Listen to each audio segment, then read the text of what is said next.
seguimos con otro capítulo. Bienvenidos a los oradores que vienen por aquí. Gracias. Les cuento quiénes están. Mariela Mosiulski. Mariela es la creadora, directora general de Trend City. Trend City es una de las consultoras que evalúa tendencias, generaciones. Se habla mucho de los millennials, pero ella nos va a decir, hay que cambiar de capítulo, ¿no, Mariela? Sí, ya llegó la generación Z. Hay que hablar de los Z, vamos a ver de qué se trata. También lo vemos allí, a la derecha de Mariela está Diego Luzuriaga. Diego es decano de la Escuela de Posgrado del ITBA, es experto en innovación, también en sustentabilidad, en emprendedorismo. Bienvenido. Muchas gracias. Diego, ¿cuántos años dedicado a investigar estos temas del futuro, innovación y lo que viene? Y por lo menos 15, 17 más o menos.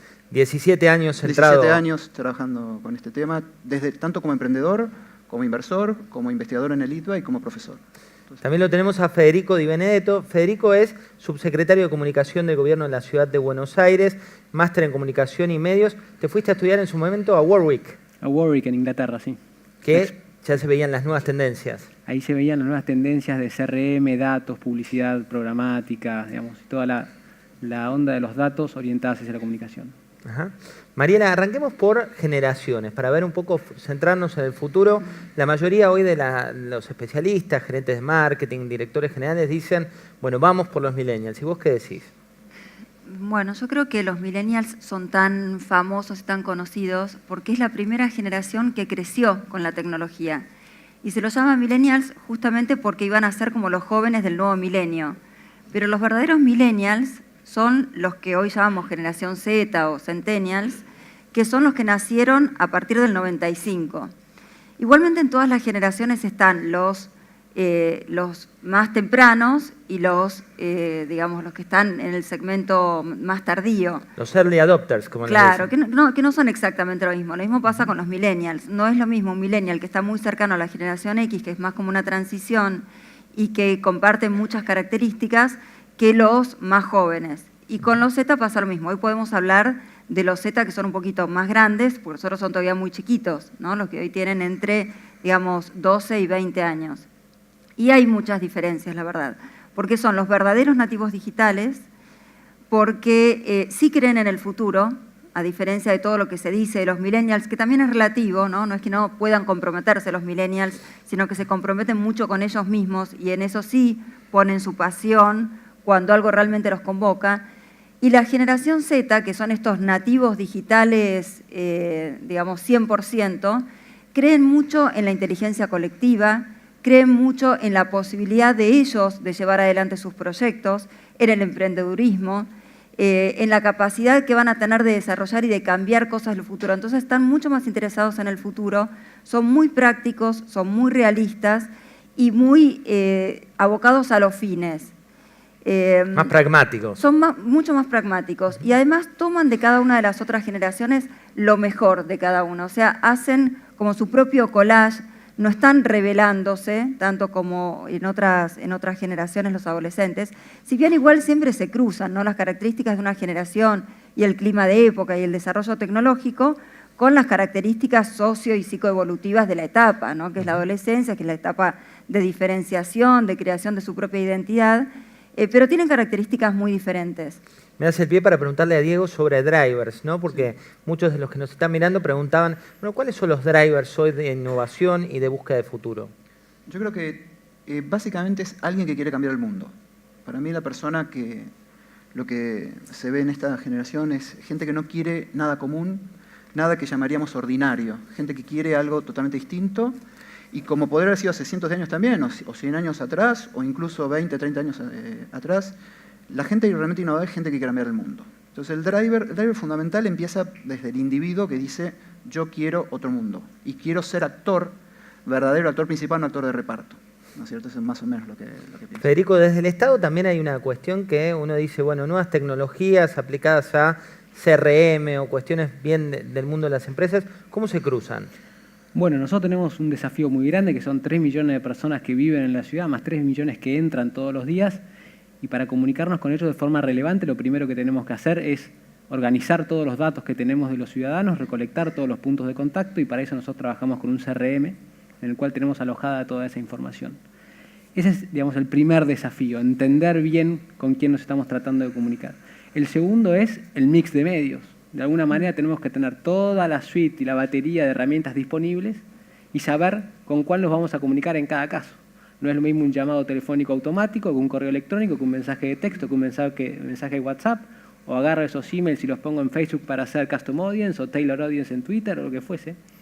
Entonces, lo primero es entender a la audiencia, tener todos los datos en un lado, después encontrar el canal adecuado o el mix, porque después haces, digamos, retargeting o algunas técnicas más sofisticadas, y después es encontrar el mensaje. Entonces, al final del día, lo que nosotros estamos tratando de hacer es comunicarnos de forma relevante con la gente, macheando un interés, una proximidad geográfica o algún proxy, con la herramienta de comunicación, con el mensaje que le va a resonar a esa persona. Ese es el desafío en el cual nosotros estamos inmersos todos los días y es de alguna manera una comunicación uno a uno a escala. Cuando bajan los costos de comunicarse con la gente y suben los datos que están disponibles en el mercado, o en una sociedad o en el servicio público, lo que nosotros hacemos es eso, comunicarnos con millones de personas de forma individualizada. Obviamente estamos en esa tarea todos los días. Mariela, esa tarea tiene que ver con identificar tribus, ¿no? Sí. En su momento hablábamos de los emos, los floggers, y infinidad de nombres que tuvimos que aprender. ¿Hoy hay nuevas tribus sub-25?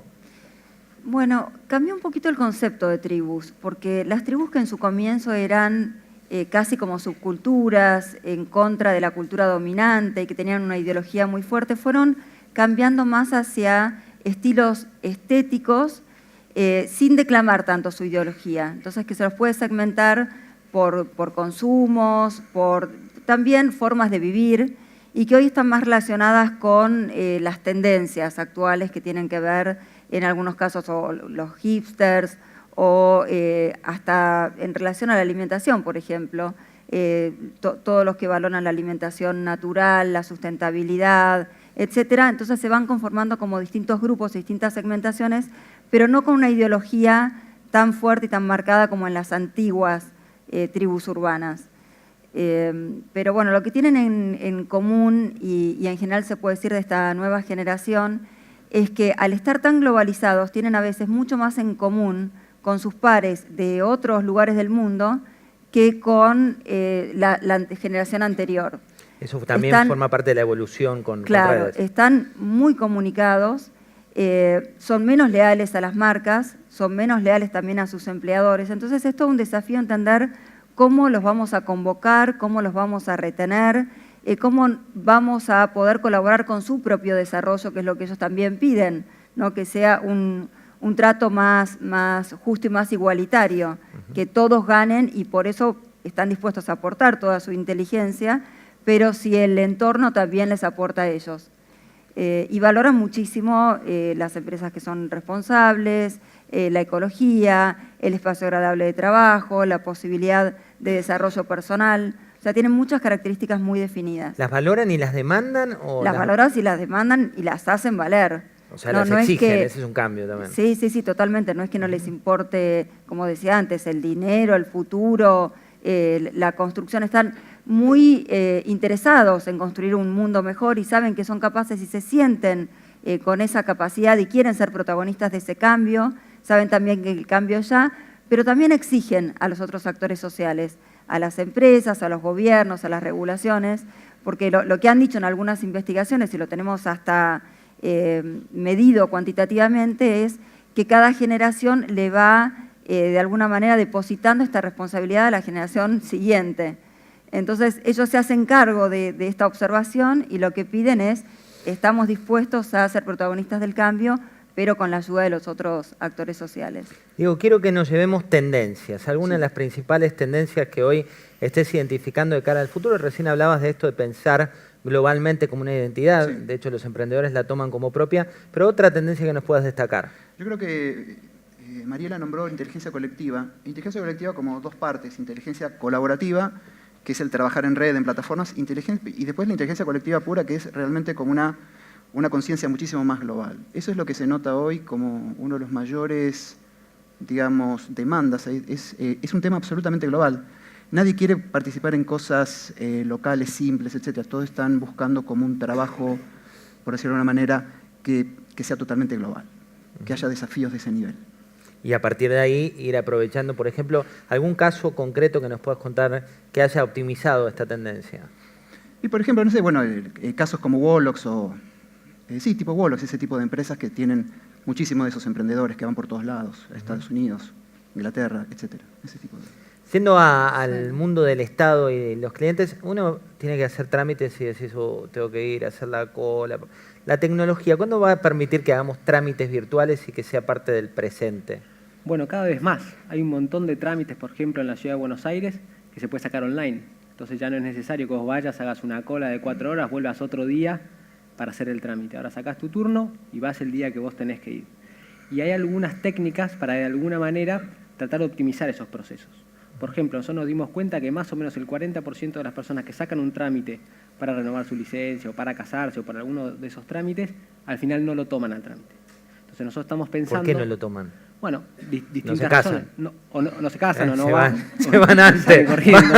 Esa no la tenía. Es una. Esa- O, por ejemplo, o van a renovar y no van al turno para renovar la licencia. Entonces eso para el Estado también le cuesta. Gente que no vaya a los turnos es problemático. Entonces nosotros hacemos tareas de retargeting, le mandamos un mail, un mensaje de texto, o cruzamos esos datos y le hacemos aparecer un mensaje en Facebook para tratar de alguna manera de recordarle a esa persona que lo haga. Y un poco respondiendo a tu pregunta, también hay algunas tendencias que son claras. La preponderancia del mobile hoy en día, pensá que el 89% del contenido digital que como gobierno y el jefe de gobierno exponen a la ciudadanía es consumido en un teléfono. 89% de lo que emite el gobierno va... Sí, es consumido en una pantallita de teléfono. Eso, y además, ¿En cuánto tiempo pasó esto? bueno, la tendencia se ha acelerado los últimos 4 años de forma dramática. Y voy a otro dato. No, también la forma, eso es en la moda de consumirlo. Ahora en la forma, yo le pongo un video explicando algo. No hay más, digamos, si yo no logro captar la atención de la persona en promedio a los 3 segundos abandona el video. Entonces la forma que nosotros tenemos que comunicarnos, la forma de narrar... ¿A los cuánto, perdón? A los 3 segundos. ¿Segundos? Segundos. Ah. Entonces, si yo no capté la atención al segundo 3, el usuario deja de ver el video. Entonces eso lo que hace también en la narrativa es que cambia la forma tradicional de contar las historias o pasar los mensajes. Y por otro lado hay otras tendencias que también son muy fuertes, que son los modelos predictivos, por ejemplo, basándose en algoritmos y en la administración de grandes bases de datos. Vos, digamos, de alguna manera tratás de predecir comportamientos futuros a partir de la interpretación de comportamientos pasados. La publicidad programática también es algo que se viene muy, muy fuerte, que es de alguna manera dejar de lado el modelo broadcast de publicidad y ir publicidad programática en digital 1 a 1, persona a persona, lo vas buscando a través de la red, donde va dejando sus huellas y le vas pasando mensajes individualizados. Con lo cual la mezcla de todo eso, en función del Estado y para brindar mejores servicios, al final del día nos obliga a nosotros, digamos, a producir de otra forma, a pensar de otra forma y, como decía Sergio Kaufman al principio, a poner siempre primero a la persona, a la audiencia y pensar en función de ellos, no en función de nosotros. Por eso te digo cómo consumen, por eso te digo cuánto tiempo consumen, por eso te digo dónde consumen. Entonces, todos esos nuevos modos de comportamiento nos obligan a nosotros a cambiar. Porque si no cambiamos, no nos vamos a poder comunicar de forma relevante con los vecinos de la Ciudad de Buenos Aires o con quien fuese. Mariela, un poco tiene que ver con eso y otro poco tiene que ver, digo, si uno va a la historia de las empresas, por ejemplo, cuando mirás Henry Ford decía que si no iba en contra de los consumidores, hubiera tenido siempre caballos, porque nadie quería moverse en auto. Digo, ¿cuánto hay que ir en contra? Una cosa es cuando sos gobierno con votantes y otra cuando sos empresa con clientes. ¿Cuánto tenés que enfrentar? Bueno, yo creo que no se trata tanto de ir en contra, sino de tratar de ir adelante, ¿no? Nosotros que hacemos muchas investigaciones, es muy difícil investigar una innovación, porque es como haberle dicho a alguien, uno se imagina estar tanta cantidad de horas enfrente de una pantalla, buscando tal vez cosas que uno le diviertan, chistes, y de ahí leer un poquito una cosa. O sea, hay cosas que realmente son muy difíciles de investigar antes, por eso lo interesante es este tipo de conversaciones, ¿no? Estar atentos a cuáles son las tendencias para poder anticiparnos con esas innovaciones a lo que el consumidor nos puede decir hoy. Yo coincido totalmente con lo que decías. Una de las tendencias, por supuesto, es que hoy todo es mucho más audiovisual. Es la primera generación que se considera, así como la generación X la crió la televisión, esta generación la creó Internet, los tiempos de atención son cada vez más cortos. 3 segundos yo ni puse play, digo, Claro. te digo, ni siquiera. Pero ellos mismos, los de la generación Z, se refieren a sus primitos, hermanitos de 2, 3 años, diciendo, bueno, no entiendo por qué los grandes no entienden que nosotros en algunas cosas somos diferentes, si yo veo a estos chiquitos con la tablet usando los deditos, y yo a esa edad no existían, no la usaba porque no existían. Entonces, realmente la evolución de la tecnología sabemos que es exponencial, que es cada vez más acelerado y que esto va trayendo cambios que son imposibles a veces de investigar. Entonces, la forma no es tanto estar en contra, sino estar adelante, porque si realmente Henry Ford se hubiera quedado con esa idea, no hubiera ido más adelante, sin preguntarle a la gente, ¿ustedes quieren esto otro en vez de un caballo más veloz?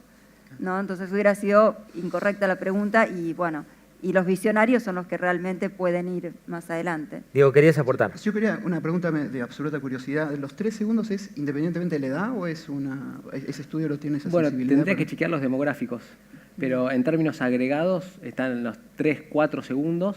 Esto de alguna manera también está condicionado, estoy hablando específicamente de Facebook, está condicionado por el autoplay de Facebook. Básicamente lo que te dice es, Facebook te dice, te pone play, si no lograste captar la atención, la persona se fue.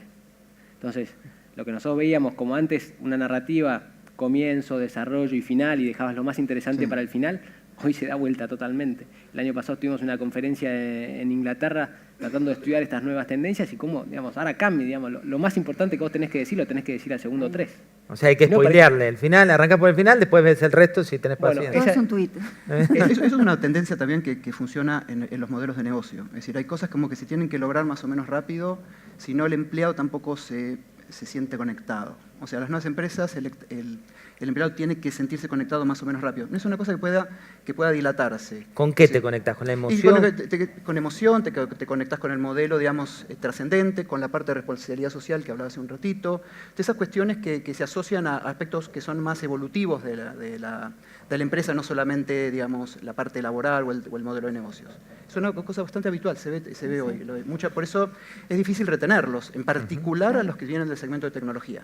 Bien. En el segmento de tecnología Incluso para dar clase, me imagino, ¿no? Para dar clase realmente hay que poder cautivarlos al principio. Y no alcanza a ser payaso, ponerse cosas, nada. Es decir, para dar clase también es exactamente lo mismo. Dar clase es el mismo principio. El alumno hoy, ya sea digamos, que está empezando la escuela de grado o la de posgrado, el alumno lo que quiere es que uno lo lleve a otro lugar.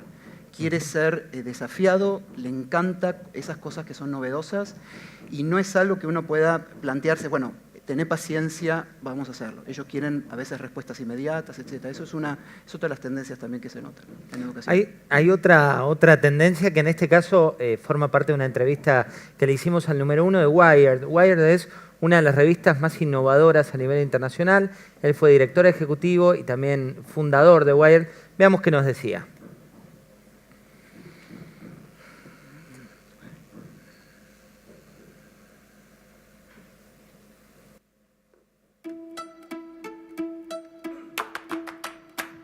Mr. Kelly, why do you write that we need artificial intelligence to define ourselves as human beings? Because we're very ignorant of who we are. We have very misguided ideas about ourselves.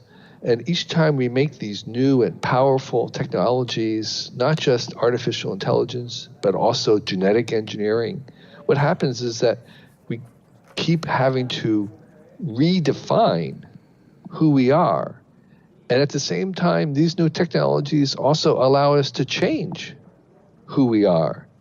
So we're in the process of changing ourselves, and what we change ourselves into and who we understand ourselves are come through the work of the technology that we're making. So that when we make robots and AIs, we're actually using them to both change who we are and help us see who we are.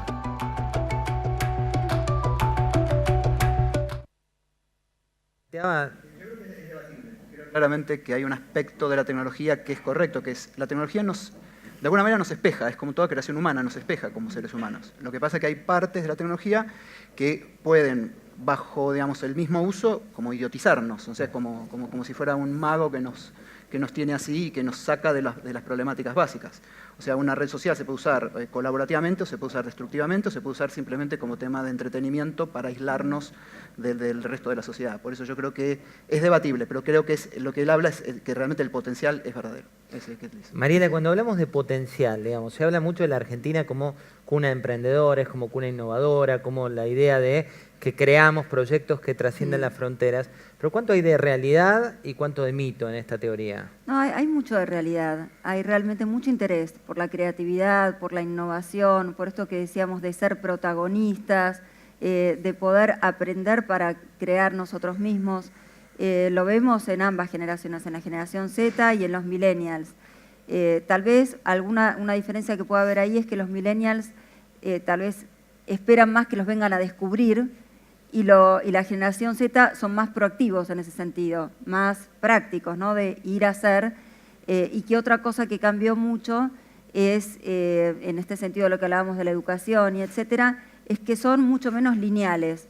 Tal vez consideren que no tiene tanto sentido acumular información porque eso lo pueden encontrar, pero sí tienen mucho interés en el desarrollo del análisis, de la resolución de problemas, y eso los hace muy creativos y muy rápidos en ese sentido. Entonces, sí hay bastante de realidad y aparte, bueno, el contexto siempre ayuda comunicando que somos cuna de creatividad, de innovaciones, en comunicaciones, en publicidad, por ejemplo, con mucha valoración, y eso también los estimula, ¿no? Les pone como una motivación importante. Federico, nos has tirado datos muy relevantes. Uno que tiene que ver con la atención en Facebook y cuánto se pone play. Otro que tiene que ver con mobile y cómo se van dando las comunicaciones. Pero hay un dato que a mí me intriga y mucho. Hace tiempo veíamos los datos de actos públicos y todo con boletín oficial, como la medida en la cual se comunicaba esa difusión de actos públicos. ¿Esto también está cambiando de forma cada vez más rápida?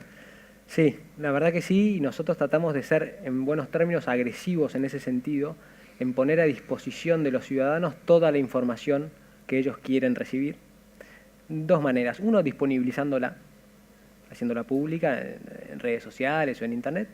Y la segunda es lo que te decía antes, tratando nosotros primero pensar en la audiencia y llevarle el mensaje que a esa audiencia le pueda resonar.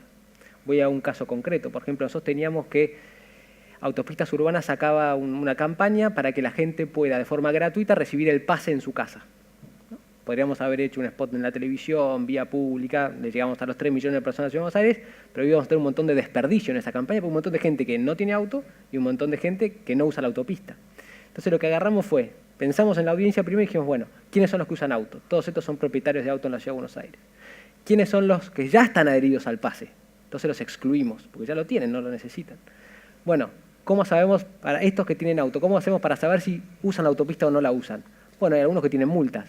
Entonces, esos sí son susceptibles de usar la autopista. Tremendo. Bueno, entonces, lo que hizo fue que de un universo de 3 millones de personas, nosotros llegamos a uno de 300.000 personas.